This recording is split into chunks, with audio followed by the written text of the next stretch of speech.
Good morning friends, welcome to Gyan Vistar series 2। आज हम M Laxmikant से प्रियम्बल पढ़ने वाले हैं। इससे पहले मैं कॉन्स्टिट्यूशन के आर्टिकल्स के बारे में बता चुका हूं और प्रियम्बल भी वहां पर आपको पढ़ा चुका हूं। तो प्रियम्बल का जो टेक्स्ट है वो मैं इसमें डिस्क्राइब नहीं करूंगा। मैं ये बताऊंगा कि प्रियम्बल में लिखा क्या है, प्रियम्बल के कीवर्ड्स का मतलब क्या है और बाकी जितनी भी चीज़ें हैं प्रियम्बल से जो आपके एग्ज़ाम पॉइंट ऑफ व्यू से ज़रूरी हैं आपको जानना, वो आपको इस लेक्चर में मालूम पड़ेंगी। और जो मेरा लेक्चर पहली बार देख रहे हैं वो सब्सक्राइब कर लीजिए, और अगर आपके कोई दोस्त ऐसा है जो इसके पास यूपीएससी की जो प्रिपरेशन कर रहा है उसे आप मेरे चैनल के बारे में भी बता सकते हैं। Thank you. चलिए शुरू करते हैं फटाफट से। तो हम लोग इंट्रोडक्शन पढ़ रहे हैं। तो इसमें लिखा है, देखिए, अमेरिकन कॉन्स्टिट्यूशन पहला अमेरिका पहला कंट्री था जिसके कॉन्स्टिट्यूशन में प्रियम्बल अडॉप्ट किया गया था। वहीं से हम लोगों ने ये आइडिया लिया है, ठीक है। और उसमें से एक इंडिया भी एक पहली कंट्री है। तो प्रियम्बल बेसिकली है क्या? ये इंट्रोडक्शन है या प्रीफेस है कॉन्स्टिट्यूशन का। इसको आइडेंटिटी कार्ड भी बोलते हैं, ठीक है। और प्रियम्बल बेसिकली फिलॉसफी बताता है किसी भी कॉन्स्टिट्यूशन की। यहाँ स्पेलिंग मिस्टेक है, ठीक है, यहाँ टी पहले आना चाहिए, ठीक है। सो दिस इज डन, ठीक है।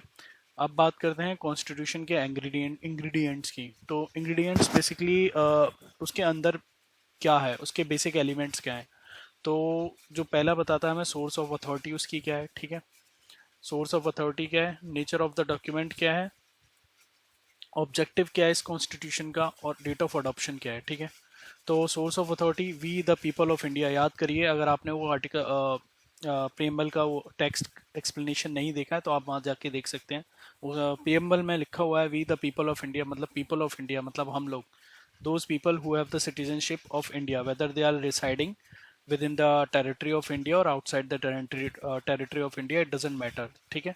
तो जो भी लोग हैं जो इंडिया के सिटीजन हैं वो सोर्स ऑफ अथॉरिटी हैं। जो डॉक्यूमेंट का नेचर है वो है सोशलिस्ट, डेमोक्रेटिक, रिपब्लिक, सेक्युलर और सोवरन।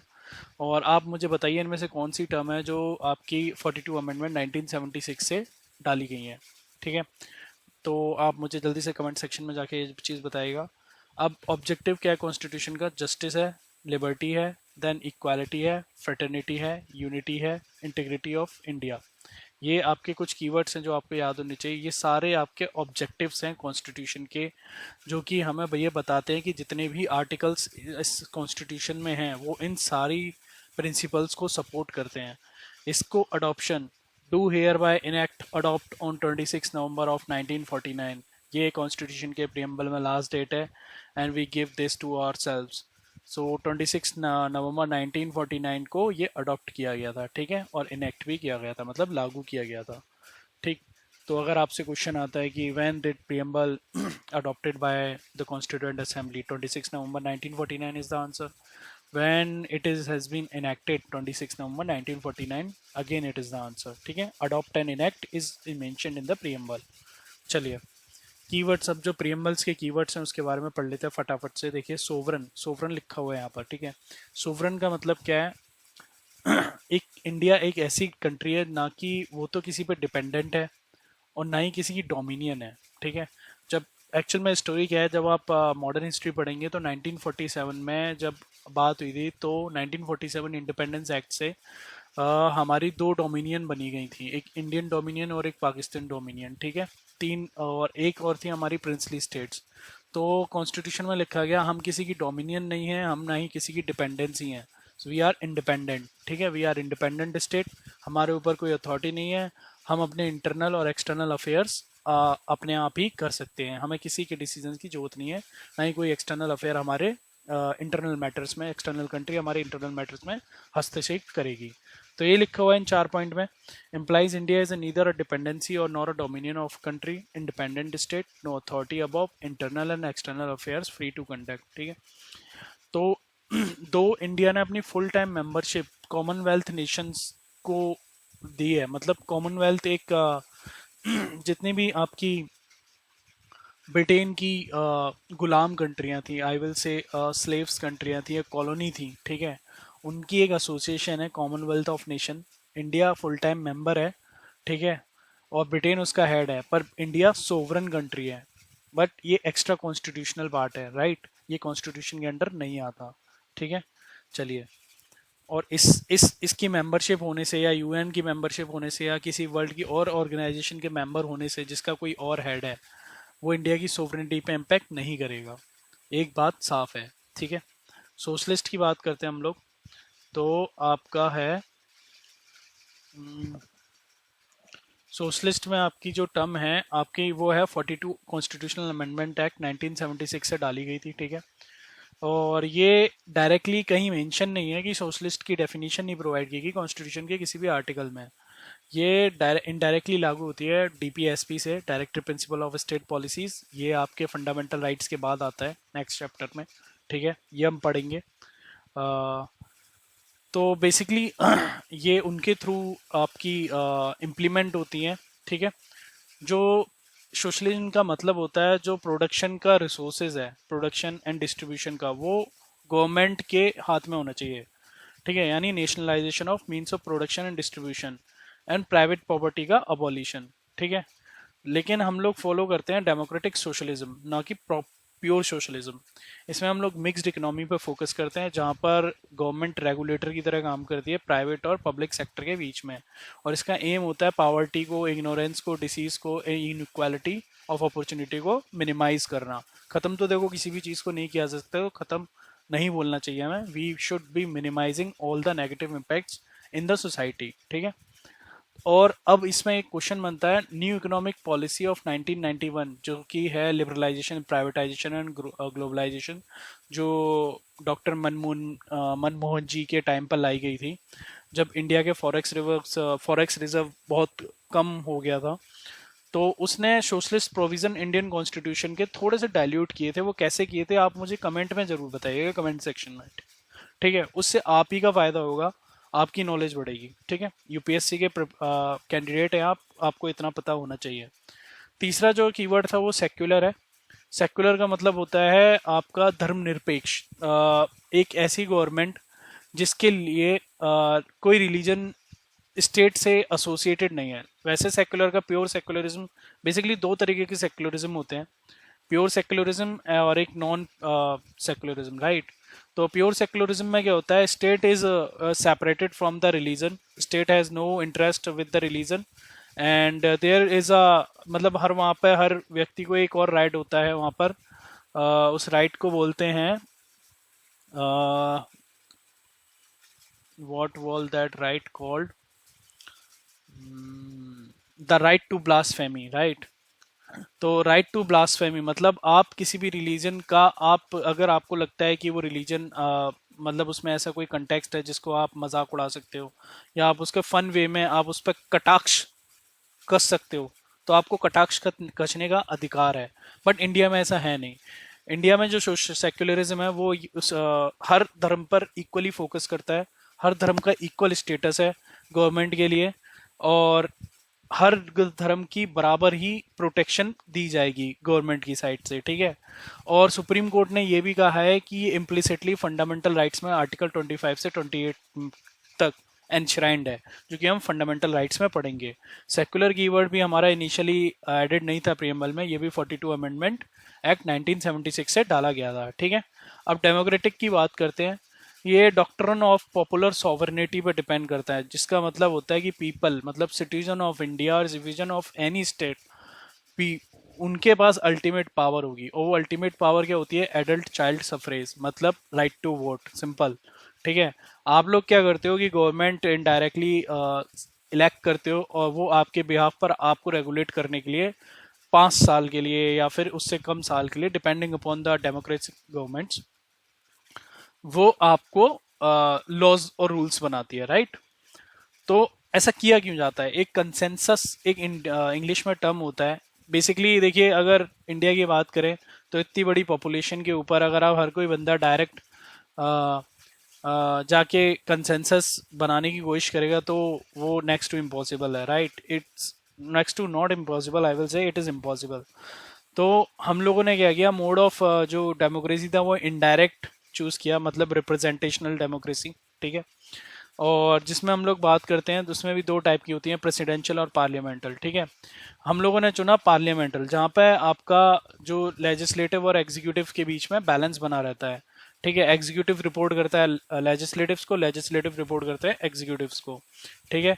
इसमें बैलेंस ऑफ पावर का कॉन्सेप्ट होता है तीनों ब्रांच में। मैं आपको बताना चाहूँगा, अगर आपको गवर्नमेंट की डेफिनेशन नहीं पता है तो गवर्नमेंट के 3 ऑर्गन होते हैं, लेजिस्लेटिव, एग्जीक्यूटिव और जुडिशरी। ठीक है। ये तीनों ही आपस में बैलेंस ऑफ पावर का रोल प्ले करते हैं और तीनों ही एक दूसरे को एक चेक सिस्टम होता है। ठीक है। तो यहाँ पर पावर को चेक किया जाता है कि कोई ज़्यादा ऑथोरिटेटिव तो नहीं हो रहा। ठीक है।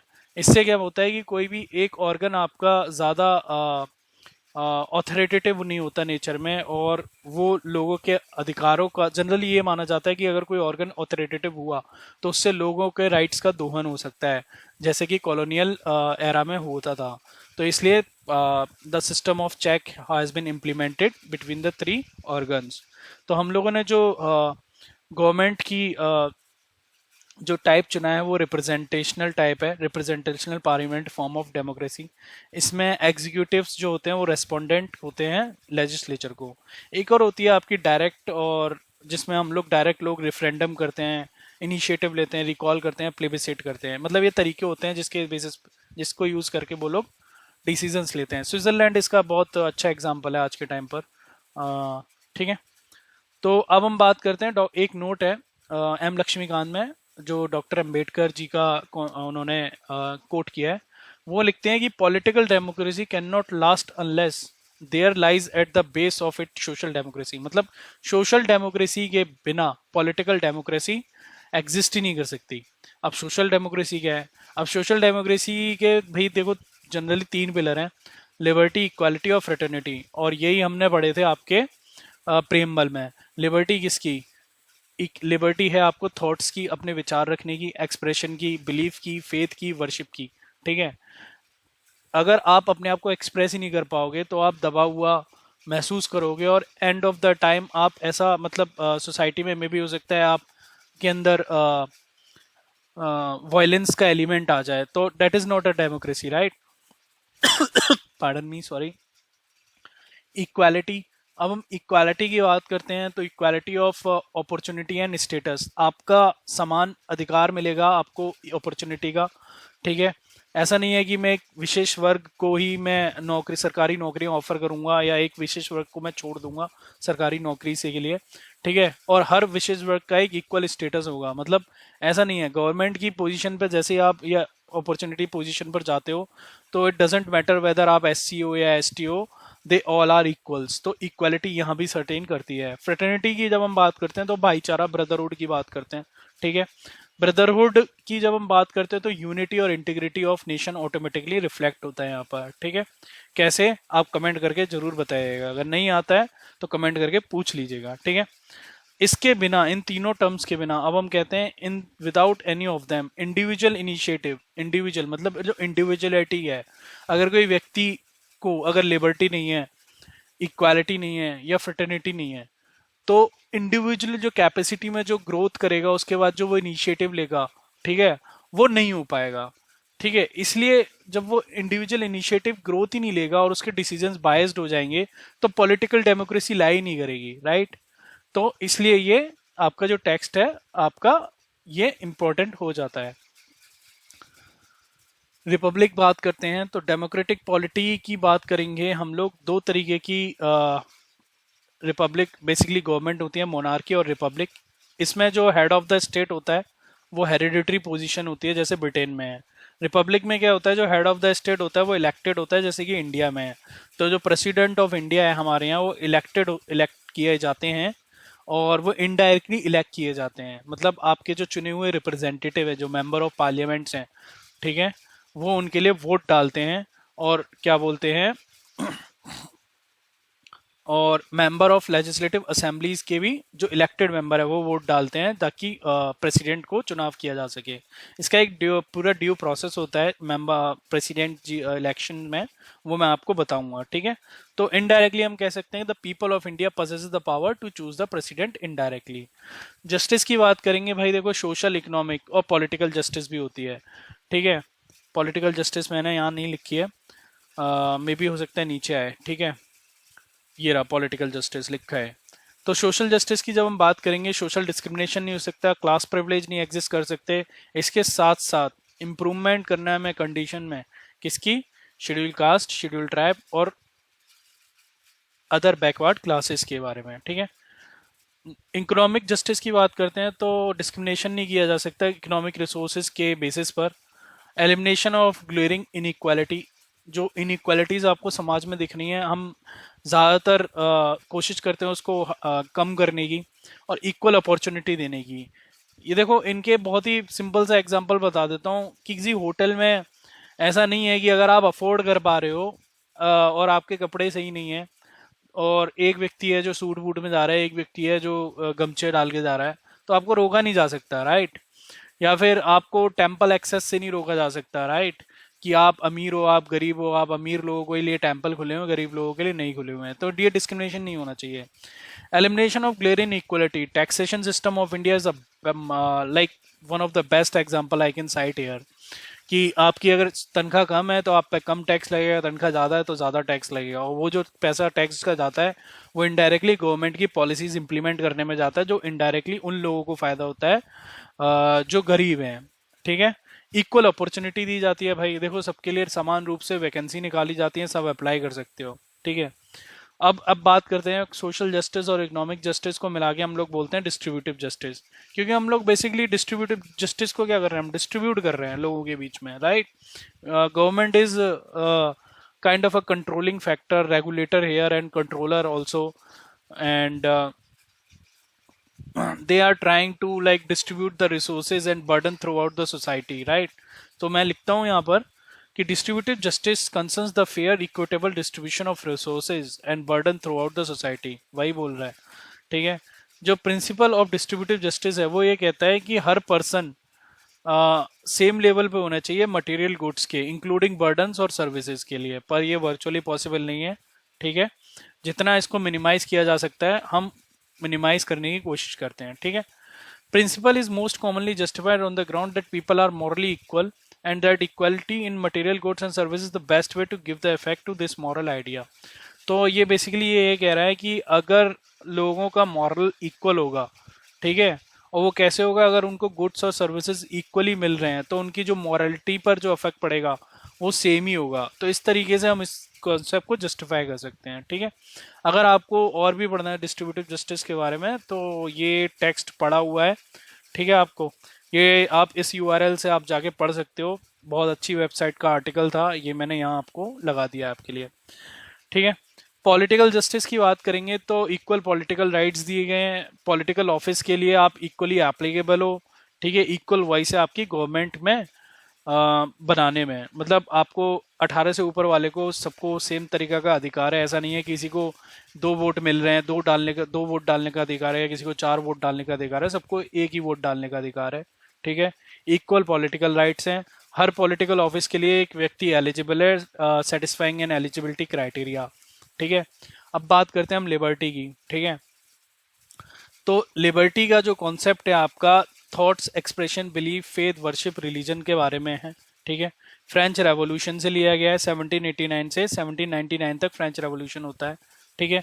इनडायरेक्टली एनफोर्सेबल है ये कोर्ट में फंडामेंटल राइट्स के through, article 19 freedom, right to freedom उसके अंदर आता है, ठीक है। बट इसमें रीजनेबल रिस्ट्रिक्शंस लगी हुई हैं, जैसे unity and integrity of India के कंटेक्स में या सोसाइटी के कंटेक्स में, वो हम डिटेल हम फंडामेंटल राइट्स में पढ़ेंगे, ठीक है।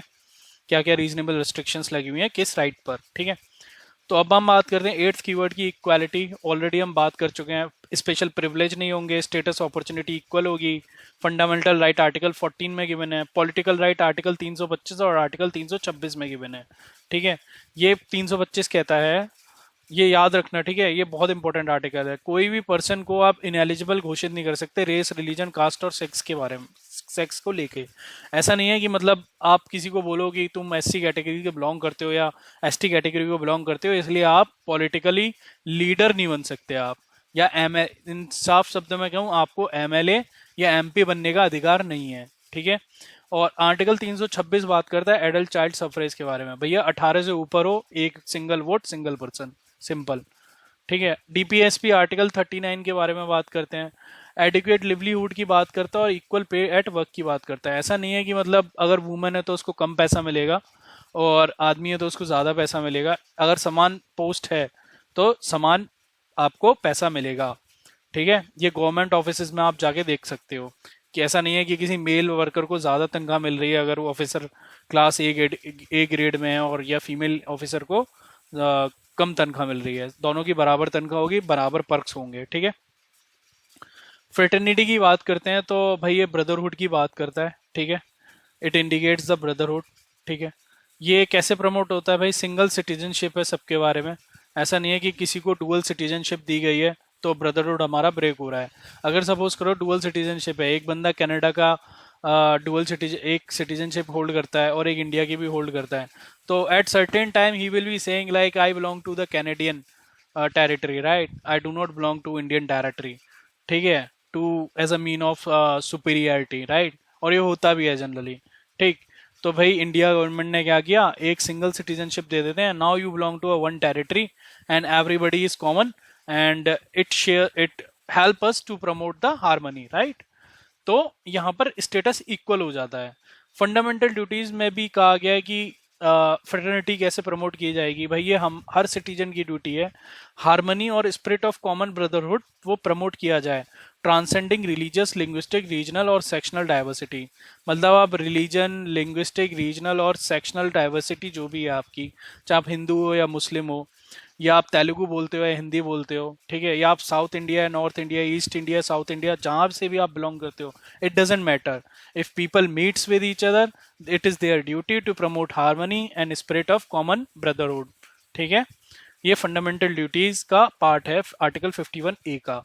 ठीक, प्रीएम्बल की बात करते हैं हम लोग, unity and integrity of nature nation India की भी बात करता है।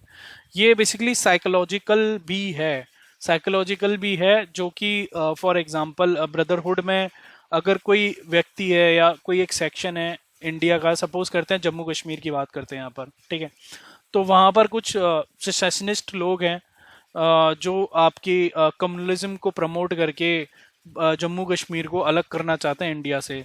बट फ्रेटर्निटी क्या करता है, इसके वर्क अगेंस्ट करता है।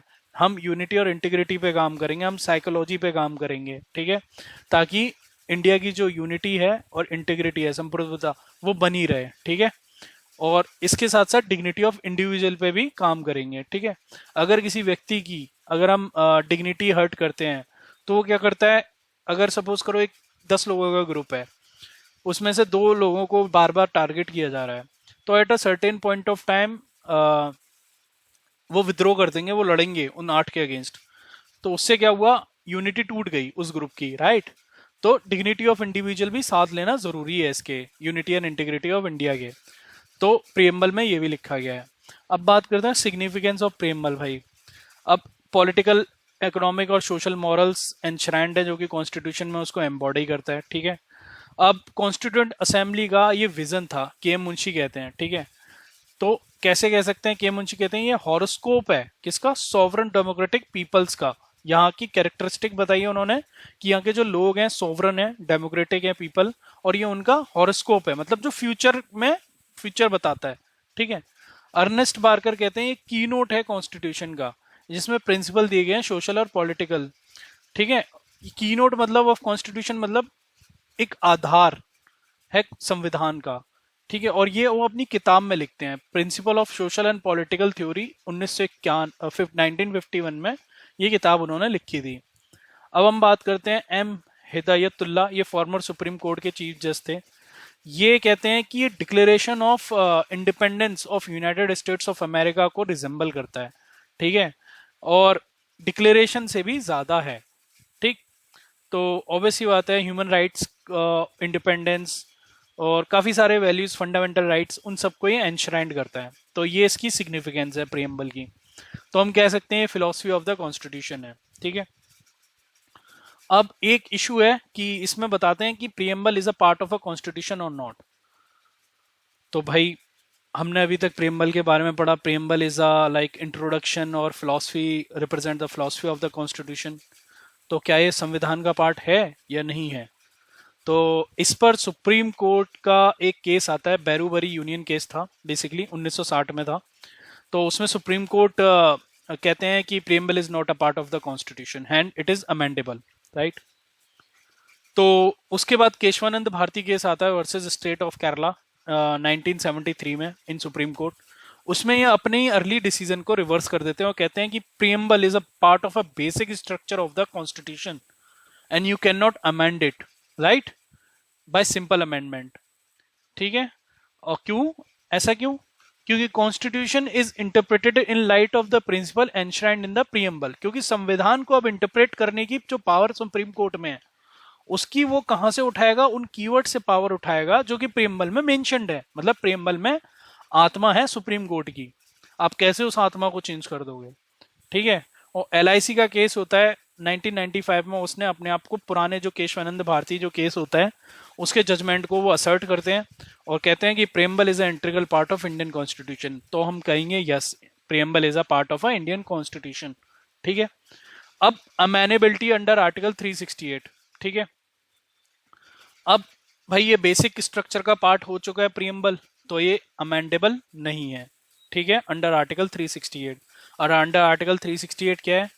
अंडर आर्टिकल कहता है 368 आर्टिकल कहता है कि आप संविधान के किसी भी भाग को बदल सकते हैं बाय 2/3 मेजॉरिटी, जो कि स्पेशल मेजॉरिटी होती है प्रेजेंट एंड वोटिंग। ठीक है, इसके बारे में हम पढ़ेंगे कॉन्स्टिट्यूशनल अमेंडमेंट्स। और जब हम पढ़ेंगे एक्ट्स कितने तरीके के होते हैं, और पार्लियामेंट को जब हम पढ़ने जाएंगे, ठीक है, तो सिंपल एक्ट्स होते हैं, कॉन्स्टिट्यूशनल अमेंडमेंट्स एक्ट्स होते हैं, देन एग्जीक्यूटिव ऑर्डर्स होते हैं, काफ़ी सारी चीज़ें होती हैं। ठीक है। तो यहाँ पर आपका प्रीएम्बल का पार्ट ख़त्म होता है। अच्छे से मैंने एक्सप्लेन किया है, होप आप एम लक्ष्मीकांत से एक बार पढ़ लीजिएगा। और अगर आपको ये नोट्स चाहिए बेसिकली, ठीक है, तो ये नोट्स आपको यहाँ से आप कॉपी कर सकते हैं। एक वेबसाइट है ज्ञानविस्ता.com। ठीक है, बेसिकली इस चैनल की वेबसाइट है। यहाँ पर हम लोग बहुत ही जल्दी इस प्रिपरेशन फॉर यूपीएससी के लिए हम इनेबल करने वाले हैं। और सारा कंटेंट जैसे ही एक सीरीज़ की लेक्चर ख़त्म हो जाएगी, एक सब्जेक्ट का सीरीज़ लेक्चर ख़त्म हो जाएगा, हम सारा कंटेंट यहाँ पोस्ट कर देंगे। तब तक के लिए आपको वेट करना पड़ेगा and you can use this video lecture to make your notes. Okay, चलिए, थैंक यू, मिलते हैं आपसे एंड बेस्ट ऑफ लक।